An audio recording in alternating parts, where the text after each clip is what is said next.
Ассалаумағалейкум, қымбатты оңтүстік телеарнасының көрермендері. Амансыздар ма, ардақты әлеумет? Аз Наурыз бұл бүкіл исі мұсылман халқы үшін құт берекесімен келген ұлы мейрам. Дәл осы күні қазақ халқы өзінің салт дәстүрмен әдеп ғұрыптарын жаңғыртып, жастар арасында насихаттауға үлкен мүмкіндік туатын ұлы күн деуге болады. Осыны ескеріп отырып, 2025 жылдың әз Наурызын біздің арнайы түсірілім топ Жәнібек ауылына арнайы атбасын бұрған болатын. Ғалым этнограф Өзбекәлі Жәнібековтің зерттеулері мен еңбектері қалың оқырманға таныс. Оның мәдениет саласына қосқан үлесі мен қаймана қазақтың қаймағының бұзылмауына қыруар еңбек етті. Біз бүгін халықтың ұлттық мұрасын үйістіріп ұстап, келешек ұрпаққа дәрістері арқылы дәріптеп отырған Қара Шаңырақ Өзбекәлі Жәнібеков атындағы Оңтүстік Қазақстан педагогикалық университеттен өздеріңізге тағылымы мол арнайы түсірілімді ұсынатын боламыз. Оңтүстік арнасымен бірге болыңыз. Наурыз мерекесі құтты болсын.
Армысыздар, құрметті көпшілік. Қыстың қыспағынан аман есен шығып, жаңарған, жасарған табиғатпен бірге өздеріңізбен жүздескенімізге шын қуаныштымыз. Әз құтты болсын. Наурыз жақсылықтың жаршысы, бірліктің бастауы, ырыс пен ынтымақтың берекесі. Баршаңызға бақ береке, құт дәуірді келсін. Көгімізде күнгіліп, жерімізде көк шығып, көңілігімізде шаттық ұялаған шақта Өзбекәлі Жәнібеков ауылында ұлыстың ұлы күнін арналған Армысың әз Наурыз дәстүрлі салттық сауық кешіне қош келдіңіздер.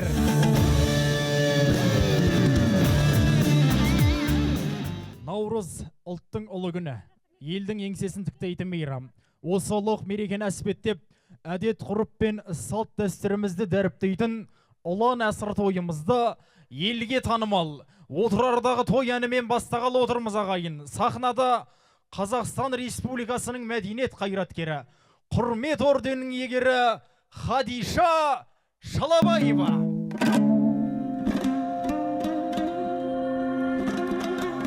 Елімізде тыныш, бақытты заман болсын, аман болыңыздар.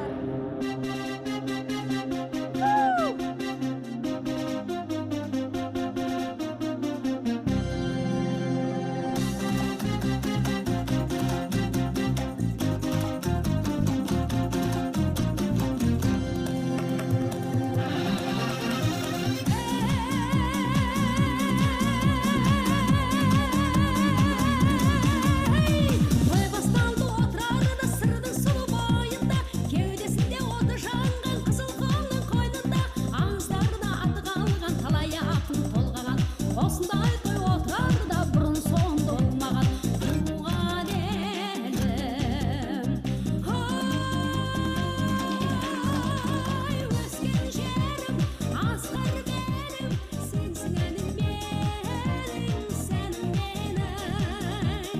Алақандай аялаған арманымда өзіңсің, ақ тілегін аямаған ардағымда өзіңсің. Сендегі жас кәрініңде қуанышы мол болсын, қазағымның әр елінде дәл осындай той болсын.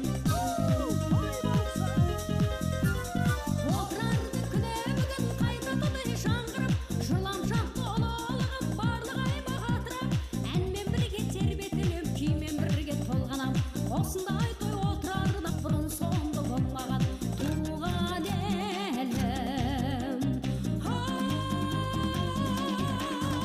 Ой, өскен жерім, асқар белім, сенсің әнім менің, сәнім менің. Алақандай аялаған арманымда өзіңсің, ақ тілегін аямаған ардағымда өзіңсің. Сендегі жас кәрініңде қуанышы мол болсын, қазағымның әр елінде дәл осындай той болсын.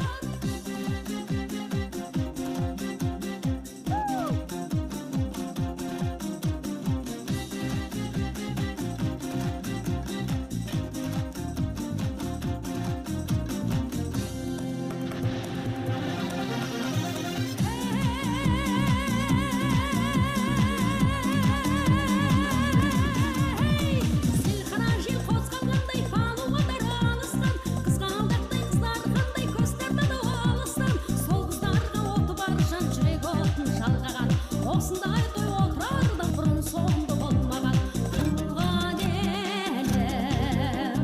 Ой, өскен жерім, асқар белім, сенсің әнім менің, сәнім менің.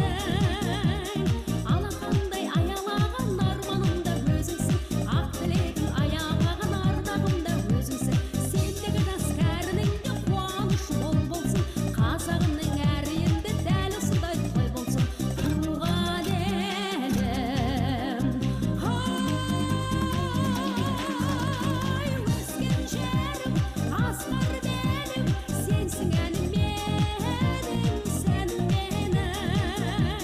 Алақандай аялаған арманымда өзіңсің, ақ тілегін аямаған ардағымда өзіңсің. Сендегі жас кәрініңде қуанышы мол болсын, қазағымның әр елінде дәл осындай той болсын.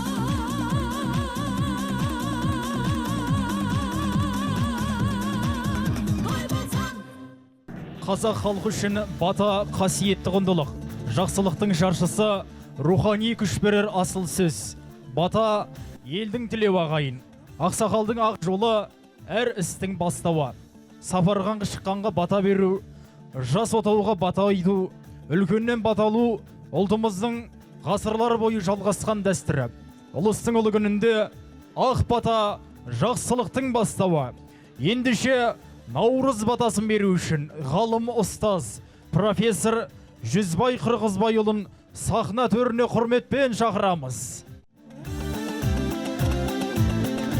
Жаңа жыл наурыз құтты болсын, өріс малға толсын, ақ мол болсын, дастарханнан дәм кетпесін, көңілімізден сән кетпесін, ұрпақ ұлыс аман болып, өміріңізден мән кетпесін.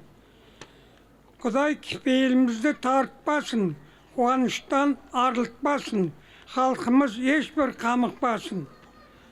адами қасиетіміз шарықтасын.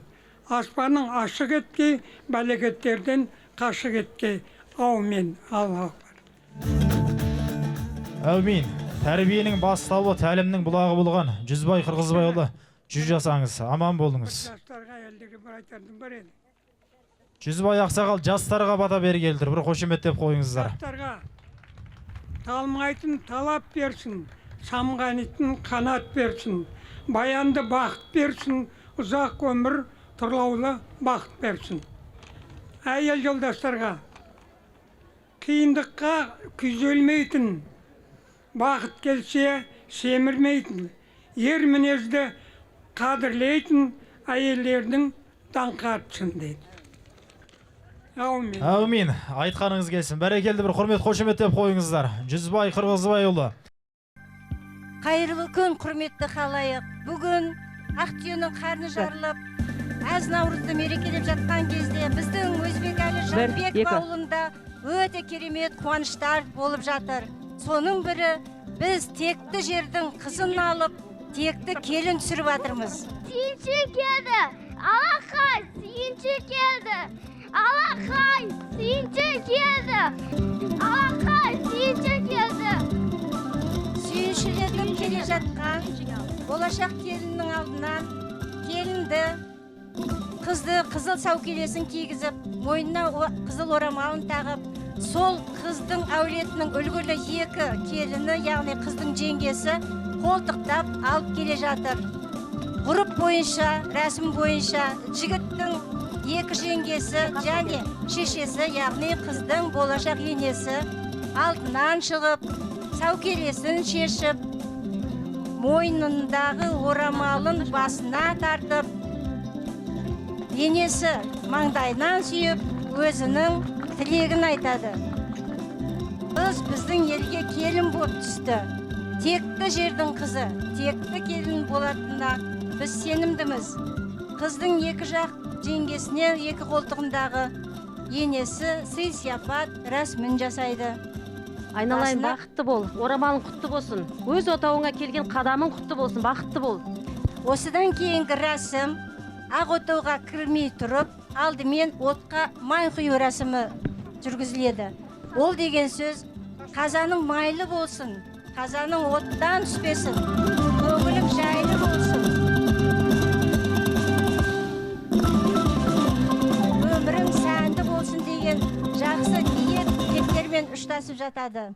Отқа май құйғаннан кейін екі жеңгесі қолтықтап ақ отауға келінді оң аяғыменен кіргізеді. Келіннің артынан, яғни бүгінгі қыздың артынан құрбы құрдастары, дос-жарандары өздері көмек жасап, қолпаштап бірге келеді. Қуаныштарыңыз құтты болсын. Ақ отауға кіргеннен кейін келіннің басындағы ақ орамалымен әулеттің үлгілі екі келіні қолтықтап халайық қауымның алдына алып шығады. Бұрынғы уақытта біздің ата-бабаларымыз бір ай, бір жарым ай бұрын келін келетіннен осы ел жұрттың, әулеттің, отбасының жақын ағайын тума туыстарымен, көрші қолың достарыменен толық мәлімет беріп, жыршы немесе жырау сол мәліметтерді негізге ала отырып, өзінің жырын құрастырады. Сол себептен қазіргі келесі рәсім біздің келіннің бетін ашу рәсімі. Біздің қазақ жақсы жерге қыз берсем, жақсы жерген келін алсам деген ниет қылады. Ал солардың бір дәстүрі, айрықша көрінісі бұл беташар той. Жаңа түскен келіннің таныстыру мақсатында, сол әулетті, сол отбасыға таныстыру мақсатында өткізілетін беташар тойы бұл үлкен маңызға ие. Дәл қазір сол беташар тойдың куәгері бірге болайық. О, бісміллә, сөз бастасын, атпал ерің көрінсе жақсы емес пе топтан ерің. Жәнібегі ордасы аманбысың, мен үшін әрқашанда мақтан едің. Қандай қонақ келсе де жат көрместен қымызбенен көжені баптап едің. Мен үшін құның бөлек ордасың ғой, дәстүрді сарымайдай сақтап едің. Осы жерге кеп жатыр деп ойлаймын, әрбір істің байыбын тапқан елім. Ассалаумағалейкум сәлем бердім, қуанып мәз-мейрам боп отқан елім. Бар қазақтың бәріне сүйінші айтып, беташар тойын тойлап жатқан елім.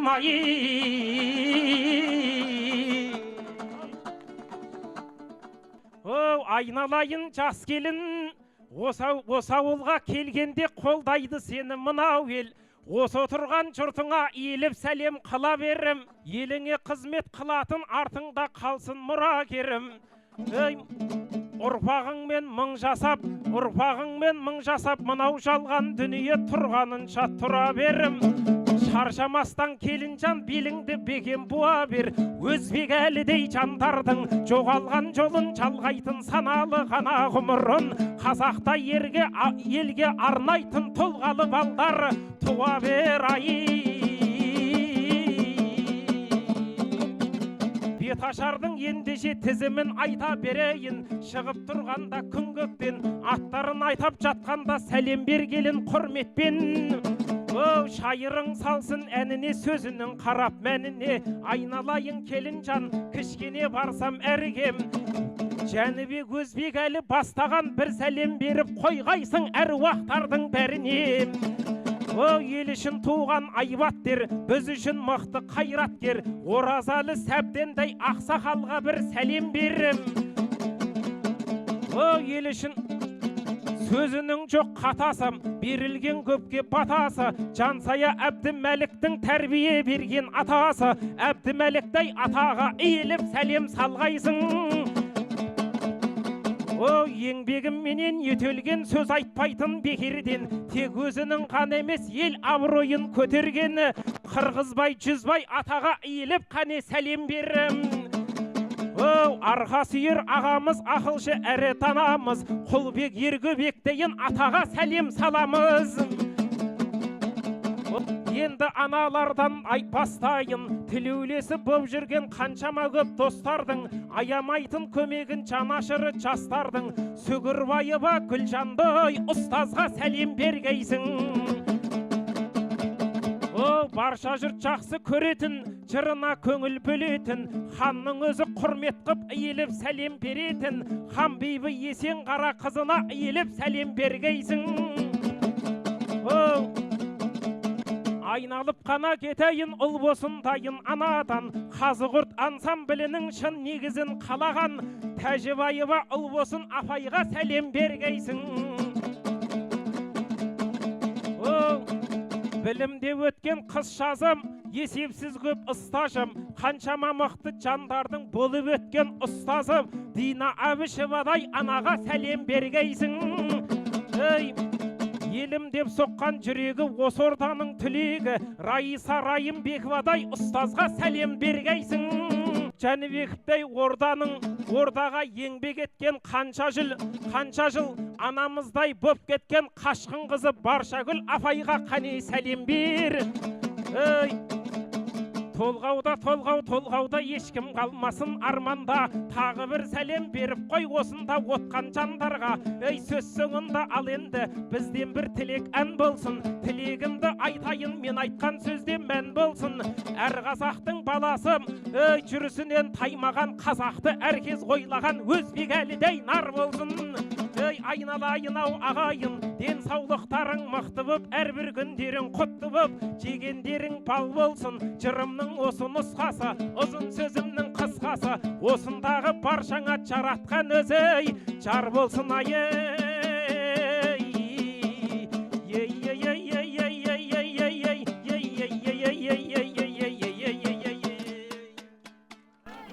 Жыршы жырын айтып болғаннан кейін ақ орамалдың ұшына байланған оқтау шешіліп, орамалды келіннің бетін ашу енесіне тапсырылады.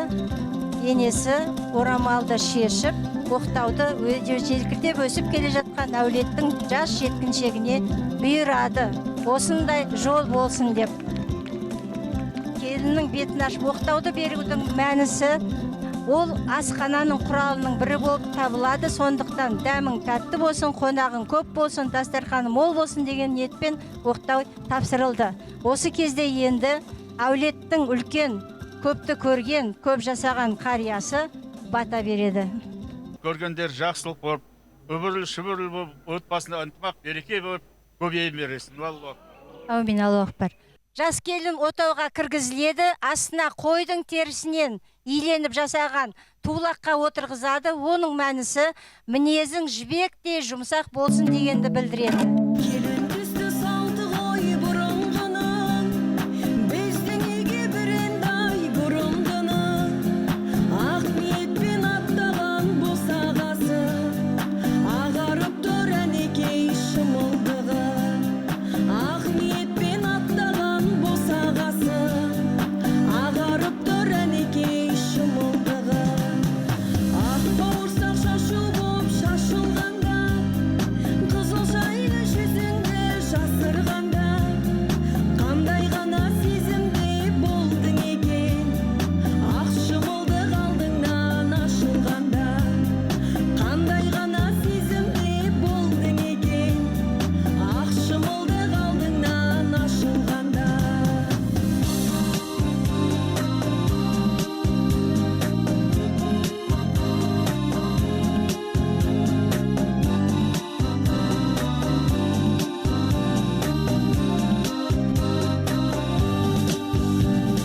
Жайнап жүрсең қып-қызыл кілемдейсің, масатыдай құлпырып күлімдейсің. Қарияға сәлем бер көңілі қалар, қариялар қашанғы жүрер дейсің. Қарияға сәлем бер көңілі қалар, қариялар қашанғы жүрер дейсің. Алдыменен өзіңді енең сынар, емендей болсынға емен шыдар. Жас келінге қаттырақ қарағаны, ширатып бер алайын деген шығар. Жас келінге қаттырақ қарағаны, ширатып бер алайын деген шығар.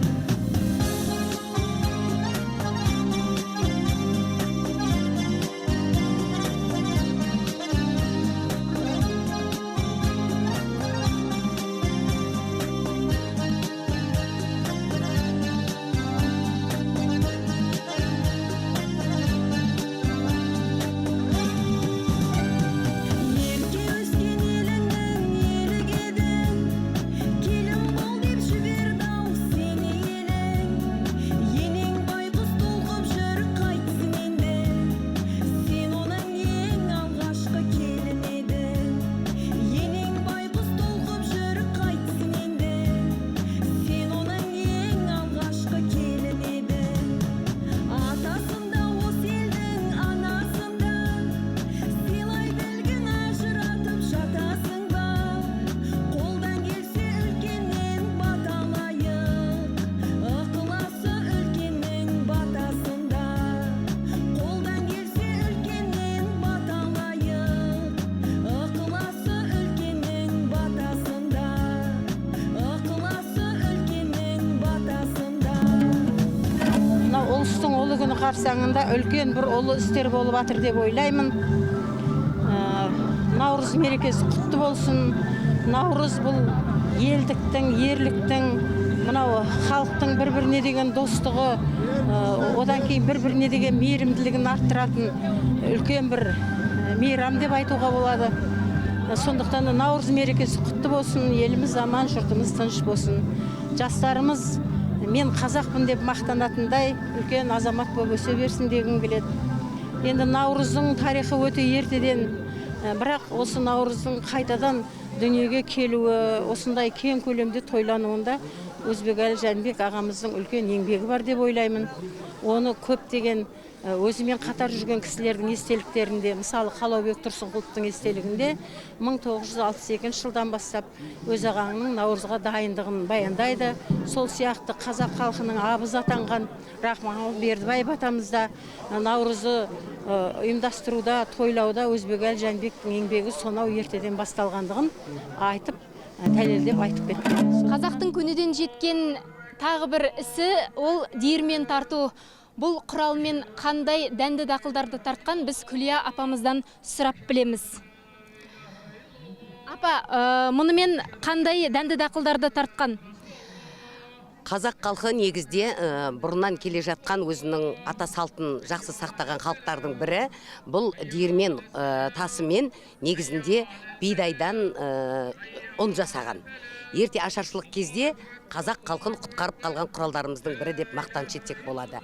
Ал енді қандай да бір мереке болатын болса, әсіресе осындай наурыз мерекелерінің қарсаңында бұл диірмен тасымен біз 7 түрлі дәнді дақылдардың барлығын осы тастың арасына салып езу арқылы олардан талқан алуымызға болады. Негізінде диірмен тасты тарту арқылы тартылған талқан ол табиғи болғандықтан өзінің құндылығын жоғалтпаған. Қазір енді ұмыт болып қалған құралдардың бірі ғой. Енді жас ұрпаққа қалай дәріптейміз бұны? Ең алдымен мен айтар едім, біріншіден бұнда тартылып шыққан дақылдардан дайындалған талқандардың барлығы табиғи болған. Екіншіден, бұны тарту арқылы әртүрлі дене қозғалыстарына икемді. Сондықтан да денсаулықтарын тіктегілері келсе, ас ішу арқылы және осылай дене бішімін қозғалысы арқылы осылай диірмен тасты тартуды мәслихат етер едім. Жастарымыз көбіне бізде қазіргі кезде заманауи құралдарға өтіп кетті. Бірақ та біз өзіміздің ұлттық құндылықтарымызды дәріптеуді жалғастыруымыз міндет. Рахмет. Наурыз ғасырлардан келе жатқан 20 ғасырдың басына барлық атрибутыменен кәдімгі халықтық мерекеге айналып жеткен Наурыз кеңестік кезеңде жүнін жұлған тауықтай болып түрлі атрибуттарынан айырылып бүгінгі тәуелсіздік күнімізге жадап жүдеп жетіп отырған жайы бар. Ал енді тәуелсіздіктен кейін, тәуелсіздіктің таңы атардың алдында бұл Наурызды қайтадан толтыра бастадық. Сәл бізден іргесін бөлектеп, басқа жаққа қарай кетіп бара жатқан жеріне халыққа қайтарып, қайтадан бұны халықпенен қауыштырып жатқан жайымыз бар. Ал енді бұл жылдан жылға толыса тойланып жатыр. Мысалы, биыл 10 күн бойында тойланады. Және әр күнге қазір арнайы ат беріп, оны көрісу күні, шаңырақ күні, ынтымақ күні деген сияқты сол ат атау беріп, халқымызға ырыс құтыменен қайтарып жатқан сәтіміз. Сондықтан Наурызды қадірлей білейік. Наурызды қадірлеу, халқымыздың салт дәстүрін қадірлеу. Сондықтан ендігі ұрпақты салт дәстүрдің қымбат қоймасы секілді Наурызбен тәрбиелей берейік. Наурыздан Наурызға аман жетейік. Наурыз құтты болсын. Отағасы сүйінші алтын айдарлы ұл келді өмірге. Немерелі болдық. Бәрекелді. Құтты болсын. Анасы қалай екен? Бала қандай? Аллаға шүкір, жақсы. Жақсы болсын. Мынау енді сәби келіп жатыр екен. Осы сәбиге өзіміздің қазақтың терең әдет ғұрпына сәйкес оған ат қойдыруымыз керек. Ары қарай шілдехана той жасауымыз керек. Солай ма балам? Сондықтан мынау бірінші осы ат қою үшін елдің ағасы, сыйлы азаматтардың бірі, осы еліміздің құрметті азаматтардың бір қайрат азаматты шақырып келсек, соған балам сен өзің барғын. Бола ма балам? Қайратты шақыр, соған азан шақыртып, сәбиімізге бір жақсы ат қойдырайық. Ал енді осы ат қоярдың жалғасы шілдехана той болсын. Келсестір ғой да? Ал енді кімді жібереміз бұл? Мен барып келейін. Хабар беру үшін. Ал балам, мынау елге барып, ауылға барып, ағайын жекжат туған туысқанға хабар бер. Біздің үйде шілдехана той болайын деп жатыр деп шақыр шағым. Сүйінші. Сәрсенбек Ақсақалдың үйінде үлкен қуаныш. Дүниеге алтын айдарлы ұл келді. Азан шақырып ат қоямыз. Шілдехана той жасаймыз. Жиналыңыздар. Қайрат баламызда кеп қалды. Қайрат төрлет шырағым. Ассаламағалейкум. Уағалейкум ассалам. Бау берік болсын да немереңіздің. Рахмет шырағым. Бау берік болсын, құтты болсын, атына ие болып жүре берсін.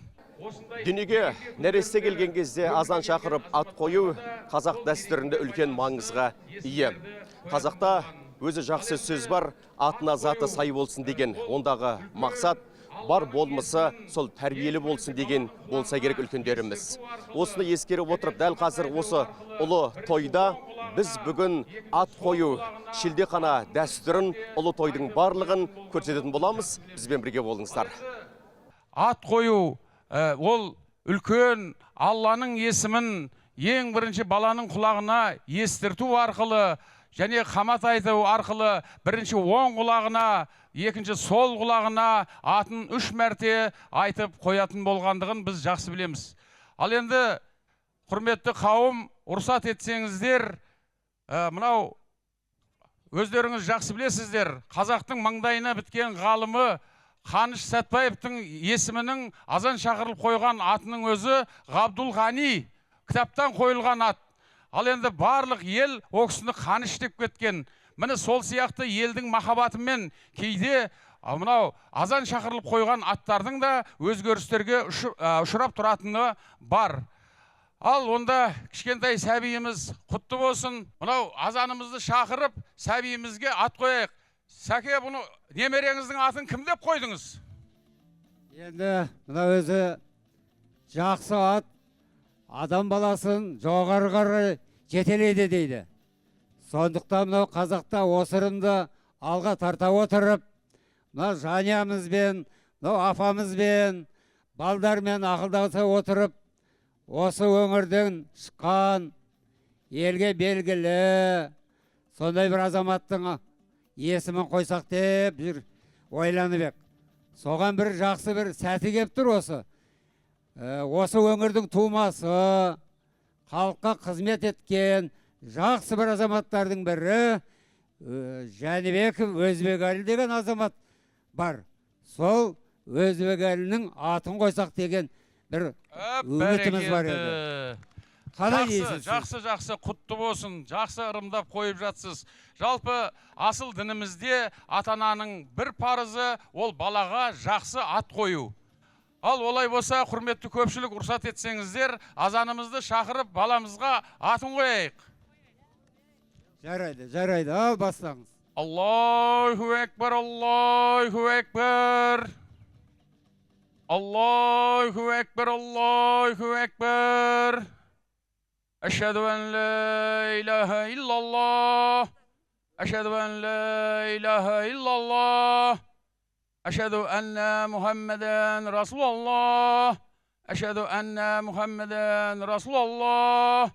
Хайя аля сәләүх. Хайя аля сәләүх. Хайя аля фәләүх. Хайя аля фәләүх. Аллаху әкбар, Аллаху әкбар. La ilahe illallah. Amin. Allah izzatı dereceli rafiyah. Besmahnu varzuqna şafaatul yawmal qiyam. Al oң құлағын тоса қой.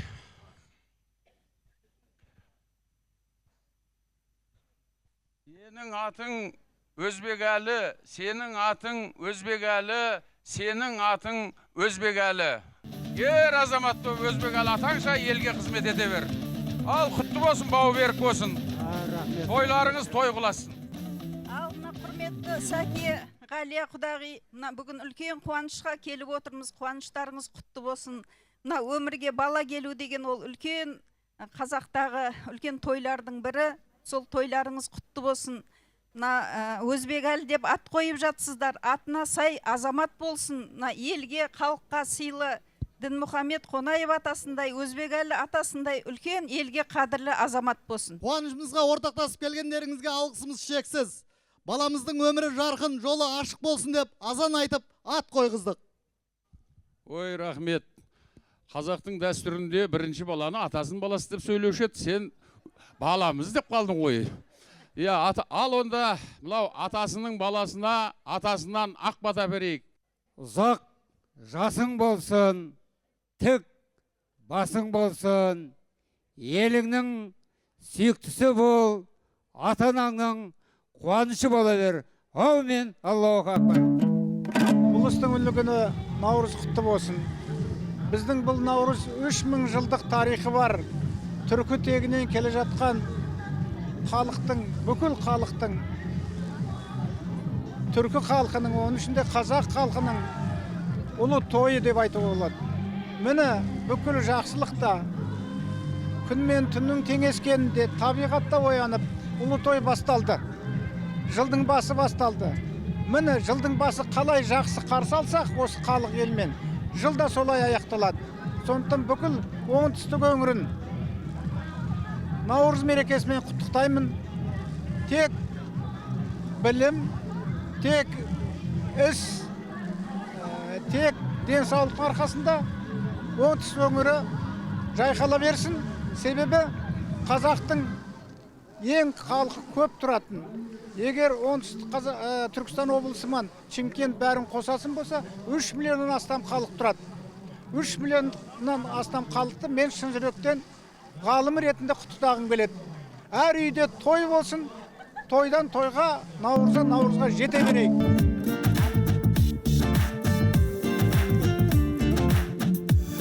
Ояттың ау сен ұйықтап жатқан сезімді, ұмытпаймын мен ғашық болған кезімді. Көріп бүлдір көзіңді, естіп тәтті сөзіңді, ұстай алмадым өзімді. Көрікті сұлуың, елікті қылығың, баурады бұрамын дейсің. Ешкімге қарама, тек мені бағала, сүйсің сен мені ғана сүйші.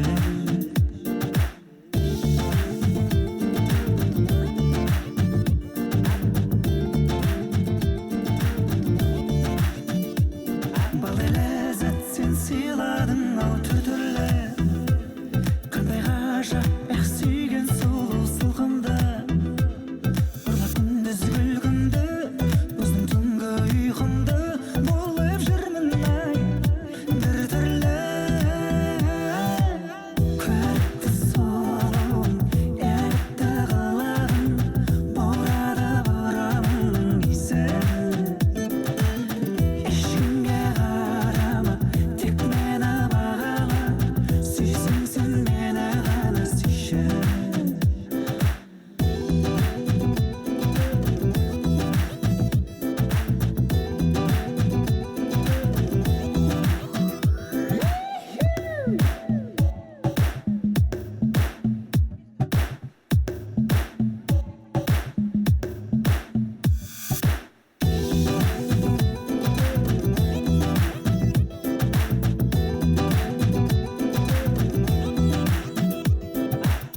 Көрікті сұлуың, елікті қылығың, баурады бұрамың дейсің. Ешкімге қарама, тек мені бағала, сүйсің сен мені ғана сүйші.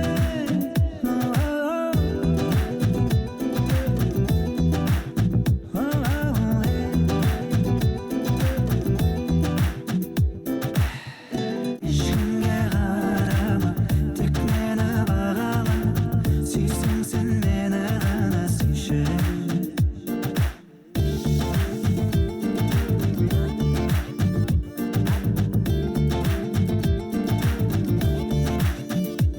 Балдай ләззат сен сыйладың ау түр-түрлі, қандай ғажап ех сүйген сұлу сылқымды. Ұрлап күндіз күлкімді, бұздың түнгі ұйқымды, болып жүрмін ай біртүрлі.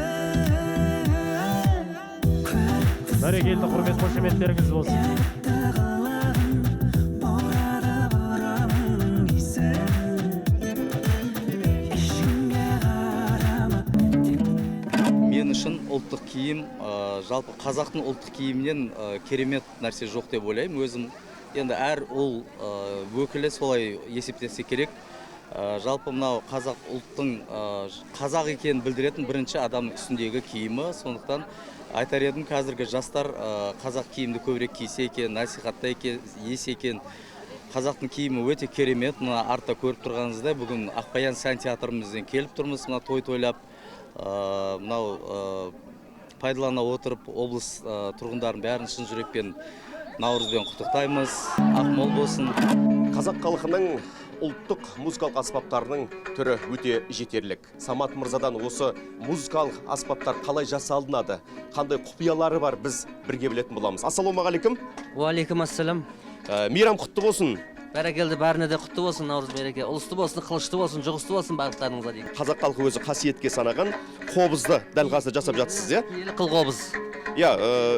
Жалпы қанша уақыттан бері өзіңіз осы кәсіппен айналысып келе жатсыз? Бұл енді 92 жылы Алматыда оқуға түстім, ол училищеге, кәсіп техникалық училищесіне. Сол училищеде ұлттық музыкалық аспаптар жасау жаңағы мамандығын үйреніп шықтым.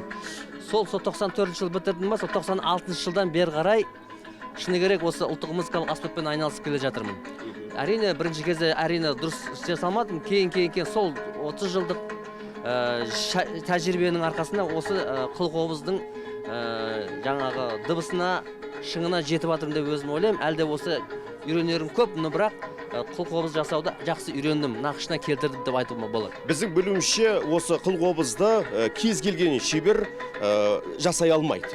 Неше уақытта дайындалып бітеді? Қазір енді толық дайын емес қой, Бұл енді қазір мынау 10-15 күн бұрын істелінген қыл қобыз, мынау кәдімгі қарағай ағаштан жасалған, бүтін бір ағашты шауып жасаймыз.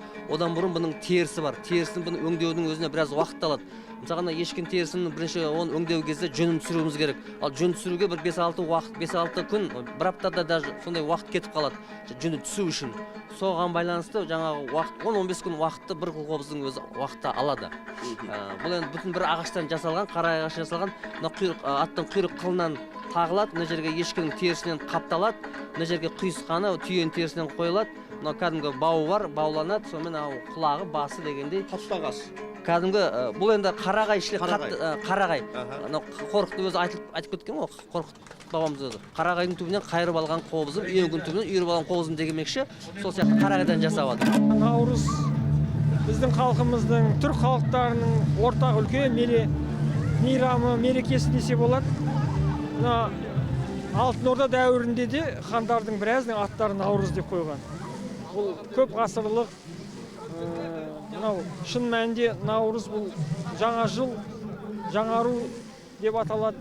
Және бұл қолдан жасап жаңағыдай бірінші қаңтардан басталмайды. Өз мына астрономдар да біледі, жаңа жыл шынымен осы Наурыздан басталады. Наурыз бәрімізге бақыт әкелсін. Мынау Абайда да бар ғой, Наурыз ұлыстың ұлы күні деп. Бүкіл еліміздің, бүкіл түрк халықтарының үлкен мейрамы. Сондықтан мынау бірліктің мейрамы, бірлік ынтымағымыз арта берсін. Осындай әрқашанда той болып, тойлап өзіміздің ұлттық дәстүрін сақтай берейік. Өмірге ұрпақ келді. Адам ұрпағымен мың жасайды деген сөз бар. Сол ұрпақты қазақтың салт дәстүр рәсімдерімен кезегіменен 5 күннен кейін бесікке салу рәсімі жүргізіледі. Бесік киелі баланың жататын орны. Бұны ата-бабамызда, кейін көптеген ғалымдар да бесіктің маңыздылығын, қажеттілігін айтып, бәрін дәлелдеп кеткен. Аттың жалында, түйенің қомында көшіп қонып жүретін ата-бабаларымыз кішкентай сәбиге суық тимесін, жел тимесін деп өте керемет осындай бесікті үнемі қолданып жүрген. Бесіктің өзіне тән көптеген жасаулары болады. Бесікке өсіп өнген, балалы шағалы болған әулеттің алдыңғы қатарлы әжелері, апалары салады. Бесікке салу рәсімін бастаймыз. Бесіктің басын құбылаға қаратады. Бесіктің өзіне лайық жастықтары, жастықшалары, көрпешесі, белбауы, тағы да басқа көптеген қажетті заттар болады. Алдымен баланы салмай тұрып, бесікті аластаймыз. Ала салас, бәле жаладан қалас. Тілдегеннің тілінен сақтасын, көздегеннің көзінен сақтасын, сөздегеннің сөзінен сақтасын. Ала салас. Осындай жақсы тілектерді айтып, жақсыға жанас, жаманнан алас деген сияқты тілектерді айтып, әжелер баланы бесікке бөлейді. Әлдей бөпем, әлдей ай, әлдейлейді анашың, жат бесікке, жат бөпем, жілік шағып берейін, бай жыманның құйрығын. жіпке тізіп берейін, сақта туған далаңды, тіліңдінің анаңды, әлі қосып ер жетіп, қуантырсың анаңды. Осындай бесік жырменен баланы бөлеп, тізесін байлайды, аяғы мықты болсын деп, кеудесіне бау байлайды, себебі көрікті болсын, омыртқасы түзу бітсін деп, 7 түрлі жабу жабылады. Аталарының шапаны, бұрынғы уақытта қасқыр ішік, түлкі тымақ, әдемі қоржындар, орамалдар, шашақты бөртпе, соның санын 7-ге жеткізіп, 7 деген киелі сан деп, 7 пәледен, 7 жамандықтан қорғасын деп жабу жабады. Одан кейін кейбір жерлерде сақталған ғұрыптар бар. Әжесі бесікті алады, оны қайтып сатып алады деген сияқты. Енді ең соңында айтарымыз, балам жатсын бесікте, пәле кетсін есікке деп бата беріп, осымен бесікке салу рәсімін аяқтайды. Бүгін университетіміздің ұжымы Наурыз мерекесін атап өтіп, осы Наурыз мерекесінде қазақтың әдет ғұрпына сәйкес тереңнен келатқан бірнеше қазақтың керемет өміріндегі сәттерді көрсетіп өтті. Осы көріністерде келін түсіру қандай керемет көрініс болды. Шілдехана той, одан кейін беташар, тұсау кесу, осының барлығын біздің университеттің ұстаздары өздерінің күшімен, өздерінің еңбегімен сахналап, соны көрерменге жеткізе білді деп мен ойлаймын. Ұжымды, университет ұжымын, оқытушы профессор құрамын, студенттерімізді осы келген жаңа жыл Наурыз мерекесімен құттықтаймын. Бәріне денсаулық, аманшылық, сәттілік тілеймін. Рахмет.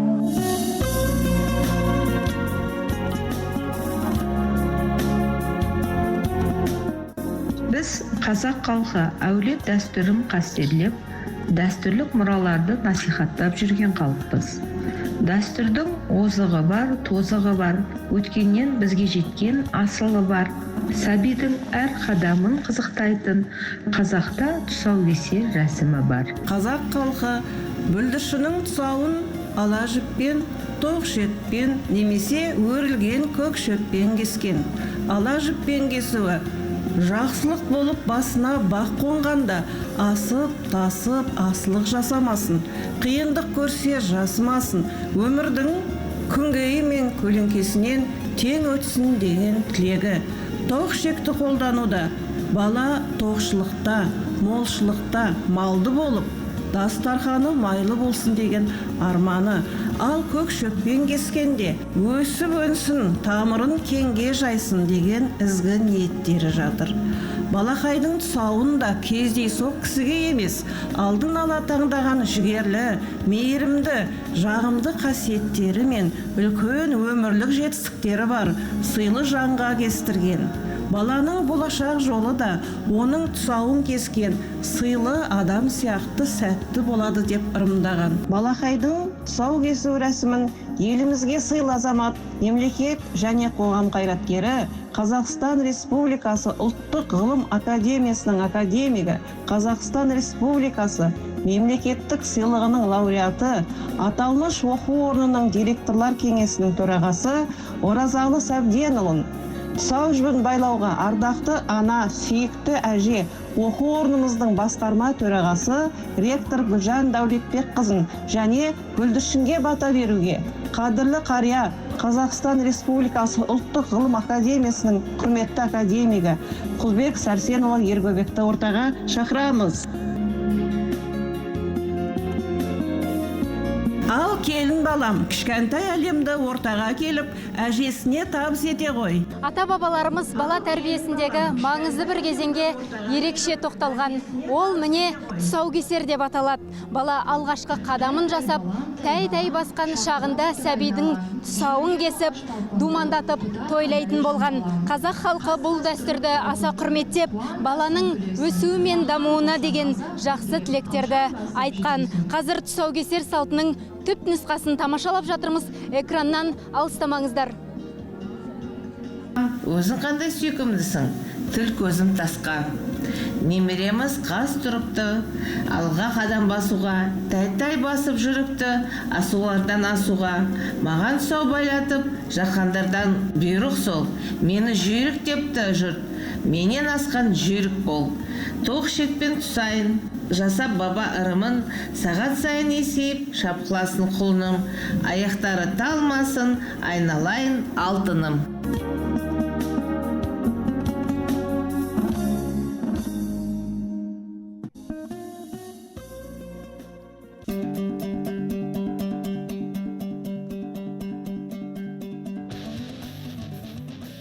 Балапан аз бас, балапан қаз бас, балақан құлама, құласаң жылама. Атаның ұлы боп өспе, адамның ұлы боп өс. Абай айтқандай. Өскен соң атаңа, ұлтыңа, жұртыңа ғана қызмет етіп қоймай, адамзатқа қызмет ет. Өс өркенде, бола бер көркемде. Әмин. Қаз балам, қадам бассаң мәз болам. Қаз баса ғой қарағым, құтты болсын қадамың. Алға қарай баса бер, асулардан аса бер.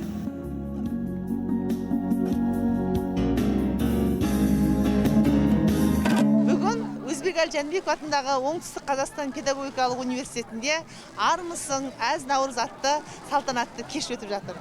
Мақсатымыз ұлттық құндылықтарды насихаттау арқылы бүгінгі жас ұрпаққа ата-бабаларымыздың салт дәстүрін, ұлттық мәдениетін үйрету арқылы жастардың бойына сол ұлттық мәдениетті сіңіру.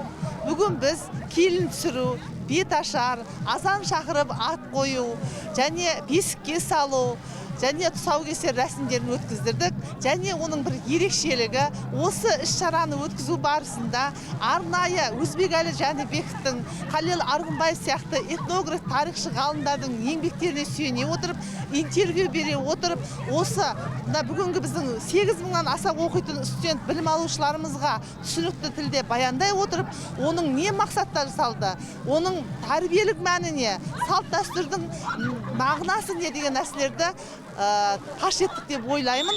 Және осы іс-шарада өзіміздің оқытушы профессорларымыз 89-ға келген Қырғызбай Жүзбаев ағамыз бата беріп, және ғылым докторлары ағаларымыз сол рөлдерде ойнау арқылы жастардың бойына бір әдемі рухани көңіл күй сыйлады деймін. Сондықтан бүгінгі наурыз мерекесі құтты болсын, қазақта айтады, ақ мол болсын, бәле жала жергенсін, еліміз аман, жұртымыз тыныш болып, жастарымыз қуатты, еліміз бақуатты болсын. Ежелде әжелеріміз наурыз мерекесінде осындай тамаша киізден текемет басқан, ал ол бүгінгі күні жаңаша бағыт алып, жаңаша технологиялармен дамып келеді. Ал енді ісмер қыздарымыздан сұрап білейік. Арайлым, сәлеметсіз бе? Мына киіздің жасалу жолымен бөлсе өтсеңіз. Саламатсыздар ма? Бұл киіз басу өнері ежелгі аналарымыздан келе жатқан өнердің бір түрі, күнделікті тұрмыста қолданылып келетін өнер. Бұны ең алдымен қойдың жүнін шикіжатты өңдейміз. Бояуды, жүнді бояп алып, сосын барып басамыз киізді.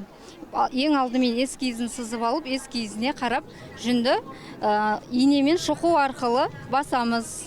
Бұл қазіргі жеңілдетілген жаңа технологиялардың түрі. Ақтүйенің қарны жарылған, ұлыстың ұлы күні наурыз, бүгін білім мен тәрбиенің қара шаңырағы Өзбекәлі Жәнібеков атындағы университетте тойланып жатыр.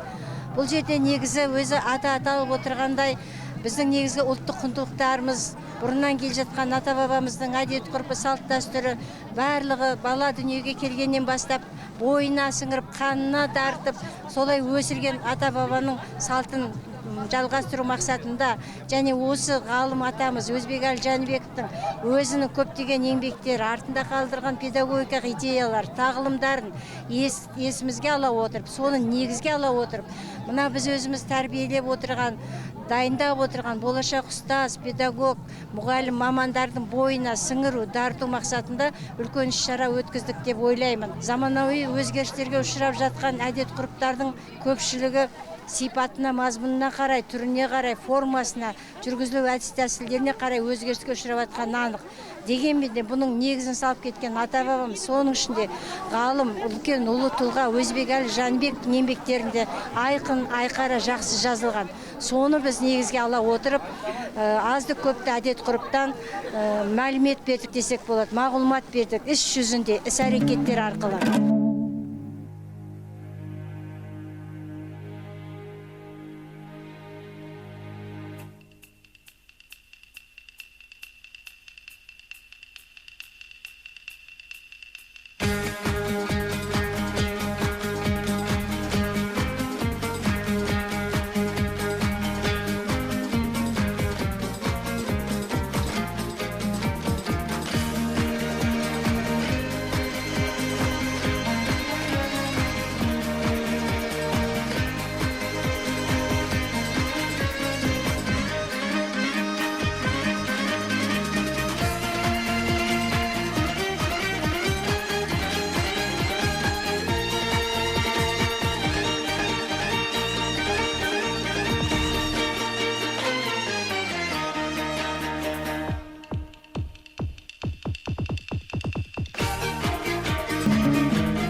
Мәдени, тарихи, философиялық мәні әлбетте өте терең, бұл туралы өте көп айтуға болады, бірақ мен бүгін айтқым келіп тұрған нәрсе, өте қатты қуанып жатырмын қара шаңырағымызда осындай үлкен іс-шара болып жатқаны, өйткені бұл университетте тек қана облыс емес, тек қана Шымкент қаласы емес, бүкіл Қазақстанға таралатын біздің балаларымызды, немерелерімізді оқытатын жастар оқиды, ұлтты қалыптастыратын жандар оқиды.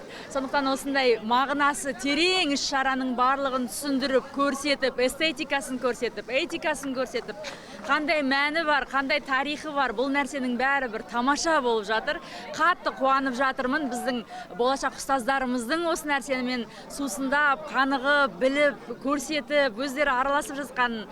Қарасаң көзің тояды, не деген әдемі костюмдер, не деген әдемі атмосфера, не деген әдемі орта, мынау өзіміздің қазақ екенімізге мақтанатын күшті сондай шара болып жатыр. Сондықтан университеттің басшылығына рахмет айтам, студенттерімізге рахмет айтам, бүкіл халайықтың барлығын, көпшіліктің барлығын құттықтаймын Наурыз мерекесімен. Ұлыс оңынан келсін, биыл жақсы жаңалықтар көп болсын, өсе берейік, өне берейік, барлық жақсылықты тілеймін. Көкжібек шамалып, бәйшешек тағанып келді көктем, жұпардай самалы тербетіп даланы сүйді беттен, жаны жағын тамаша, тоярмы көз қарысы, торғын көк таңғиық, бір құйып, қоймайды көз қарысы. Бармысың көктем, аңсатып көптен,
Жәнібек ауылында Наурызды қарсы алып тұрмыз.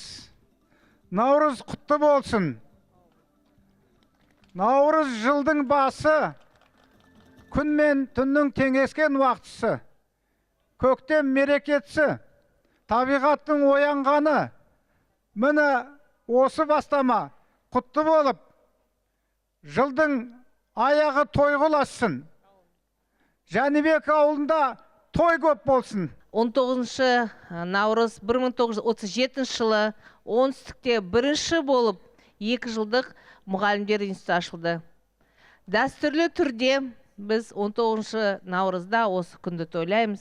Ал биыл бұл мереке ұштасып наурызбен, бүгінгі беретін ауызашармен бірге ұштасты. Сіздерге үлкен рахмет.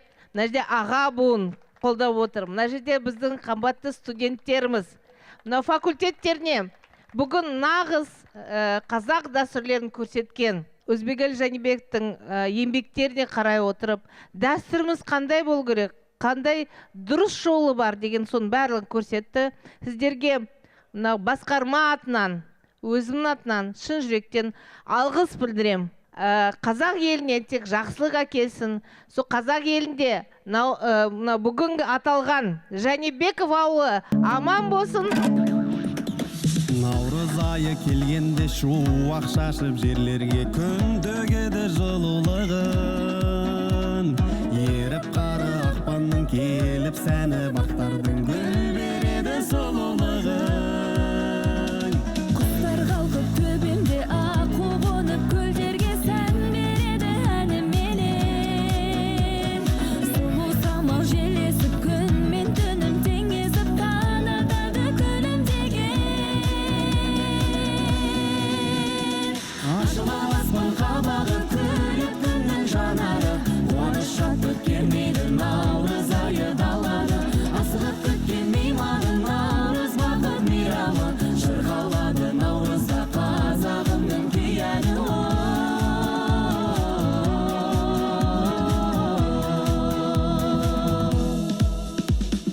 Аманаты бабамның салт дәстүрі, анамның жетті тағы төрімізге.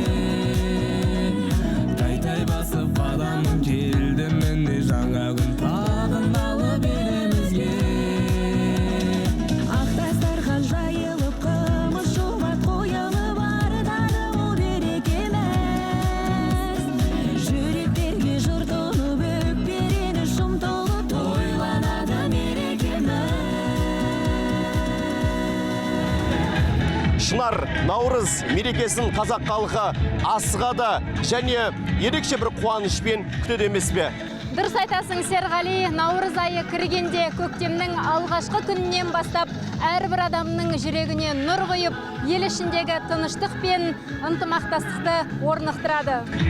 Расында да Наурызды ерекше жылылықпен асыға күтіп, сол күні салттық сабақтап, дәстүр дәріптеліп, осындай кереметтің барлығын жастарға насихаттау бұл біздің парыз. Бәйшешектер бір жарады көкбелде, жер дүние құлпырады көктемде. Жаңа жылда қауышамыз әз Наурыз, берекесін бізге ала жеткенде. Ендеше ұлыстың ұлы күні әз Наурызымыз әрбір шаңыраққа шаттығымен келсін дейміз. Ұлыс оң болсын, ақ мол болсын ағайын.